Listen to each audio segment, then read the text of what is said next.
So what kind of cash do you need when you're ready to buy a home? Most people are aware that they're going to need some kind of down payment. Now, there are some programs that'll cover your down payment, so that's not necessarily true. If you're a veteran, you could potentially do 100% financing. USDA is 100%, but there are also down payment assistance programs. Now, I always say the more you put in, the better your options get, but just know as little as 3% down could be required in most cases of first-time buyers, 5% for repeat buyers. In addition to your down payment, you're going to have cost. Now, I use the term cost because I don't want to pigeonhole you by saying closing costs. A lot of folks don't realize that closing costs are technically just lender and title fees, not considering taxes and insurances, which can be equal to or even greater than your actual closing costs. So just know when you're looking to buy a home, if you're buying in Texas as an example, your costs, which are lender fees, title fees, your closing costs, taxes, insurances, you can anticipate your costs running anywhere between 3 and 5% of the price of the home on top of whatever your down payment is.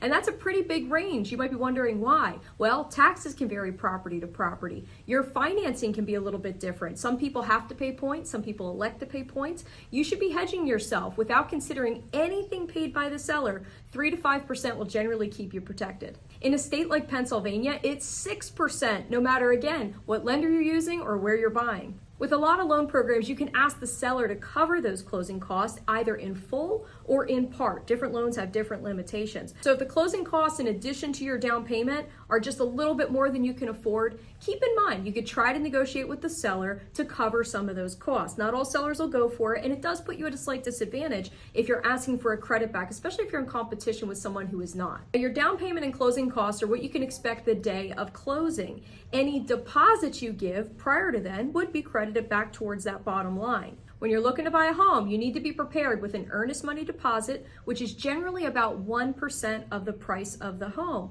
That can be negotiated, but that's a good rule of thumb. And that earnest money deposit will go back to you at the closing table, but it's a sign of good faith for the seller to let them know you're serious about buying their home and they feel more comfortable with a little bit of cash from you, skin in the game, to take their home off the market and wait for you to close. Other upfront fees you can expect would be for things like home inspections. Now, depending on the property itself, if you have septic or well, things of that nature, your inspection could be anywhere between $500 and maybe even $1,000. The other fee you can expect is to pay for an appraisal. Lenders generally are going to require an appraisal be done on the property that you're looking to buy. Most are going to want that fee paid up front before they order it from an appraiser.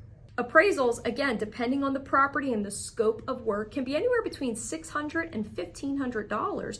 The large majority of cases are under $1,000. But again, just to recap, down payment, which the down payment will vary depending on the program you're doing, 3 to 5% in the state of Texas for all costs. 6% in Pennsylvania. Another 1% you need to be prepared to write a check for if you want to make an offer on a home. In addition, having that home inspection fee ready to go, as well as an appraisal fee. For more home buying tips, be sure to follow us.